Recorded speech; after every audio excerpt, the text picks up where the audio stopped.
July 26 నాడు operation Vijay పేరిట ఒక దిక్కు భుజాల్లో, శరీరంలో, కాళ్ళల్లో బుల్లెట్ దిగుతున్న 527 మంది సైనికులు అమరైన తర్వాత ఆ రోజు మనం కార్గిల్ యుద్ధాన్ని మనం గెలవడం జరిగింది.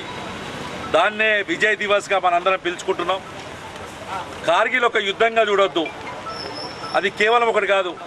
ఇవాళ భారతదేశంలో మనందరం స్వేచ్ఛావాయు పీల్చుకుంటున్నామంటే ఆ 527 మందితో పాటు ఎంతోమంది ఆ రోజు గాయాలయ్యి మిగతాలయ్యి ఇబ్బంది పడ్డా కానీ సైనికులు దేశం కోసం తమ ప్రాణాలు అర్పించేందుకు, ఈ దేశ రక్షణకే తమ జీవిత త్యాగం అని చెప్పి 26 సంవత్సరాల కిందట వారు చేసిన త్యాగాన్ని ఇందూరులో మరొక్కసారి గుర్తు చేసుకుంటూ వారి యొక్క స్మృతి వనం దగ్గర, వారి స్మారకం దగ్గర మనస్ఫూర్తిగా వారికి నివాళులు అర్పిస్తూ వారు ఏవైతే త్యాగాలు ఈ దేశం కోసం, ఈ దేశం అఖండం ఉండాలి, ఈ దేశం బాగుండాలి, దేశ ప్రజలందరూ ఉండాలని చెప్పి నరేంద్ర మోడీ నాయకత్వంలో మనందరం ముందుకెళ్తున్నామని తెలియజేసుకుంటూ వారు ఆ రోజు చనిపోయిన వారందరికీ కూడా ఆ సైనికులు వారు అమరులు, వారి జీవితాంతం 26 సంవత్సరాల తర్వాత కూడా మనం గుర్తు చేసుకుంటున్నామంటే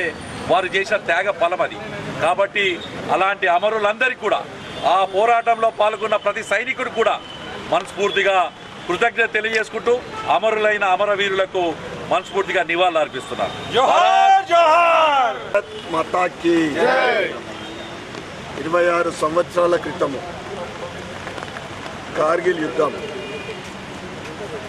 ఆ రోజు అటల్ బిహారీ వాజ్పేయి ఆధ్వర్యంలో మాకు రాజకీయం ముఖ్యం కాదు, దేశ రక్షణే ముఖ్యమని ఏదైతే మన శత్రు దేశమైన పాకిస్తాన్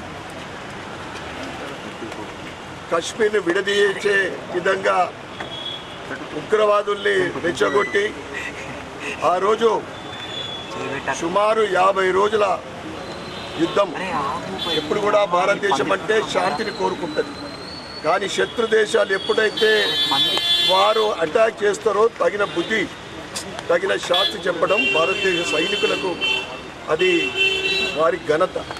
ఏదైతే కార్గిల్ యుద్ధంలో 527 మంది చనిపోయిన వారి త్యాగాలు అవి వృధా కాలేదు. వారిని స్ఫూర్తిగా తీసుకొని వారిని ఆదర్శంగా తీసుకొని మొన్న ఏదైతే పహల్గామ్లో జరిగిన ఉగ్రవాదుల దాడి వారిని స్ఫూర్తిగానే ఈరోజు కేవలం 2 మహిళలే ఉగ్రవాదుల స్థావరాల్ని ధ్వంసం చేయడం జరిగింది. ఏదైతే భారతదేశం ఎప్పుడైనా కానీ శాంతిని కోరుకునే దేశం. శత్రు దేశాలు మనపైన దాడి చేస్తే వారికి తగిన శాంతి చెప్పడం అది కార్గిల్ యుద్ధ విజయము దానికి నిదర్శనం. వారి త్యాగాలు ఏదైతే 527 మంది సైనికుల త్యాగాలు వారి ఆత్మలకు శాంతి కూరాలని మరొకసారి కోరుకుంటూ వారి కుటుంబాలను భగవంతుడి ఆశీర్వాదం ఉండాలని వారిని స్ఫూర్తిగా తీసుకొని ఈరోజు ప్రధానమంత్రి నరేంద్ర మోడీ గారు అటల్ బిహారీ వాజ్పేయి గారి ఆధ్వర్యంలో జరిగిన ఈ కార్గిల్ యుద్ధం స్ఫూర్తిగా తీసుకొని భారత్ సైనికులు కానీ ఈరోజు నరేంద్ర మోడీ గారు కానీ భవిష్యత్తులో భారతదేశం వైపు చూడాలన్న శత్రు దేశాలకు మన ఆపరేషన్ సింధూర్ ఒక హెచ్చరిక.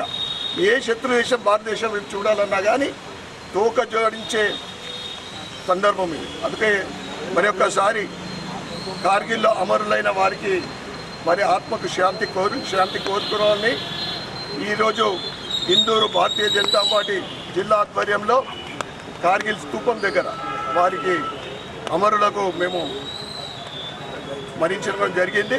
ఈ కార్యక్రమంలో జిల్లా అధ్యక్షులు దినేష్ కులాచారి గారు మరియు భారతీయ జనతా పార్టీ నాయకులు కార్యకర్తలు ఈ సందర్భంగా కార్గిల్ విజయ దివస్ సందర్భంగా నిజామాబాద్ జిల్లా ఇందూరు నగర ప్రజలందరికీ కూడా శుభాకాంక్షలు తెలియజేస్తాం.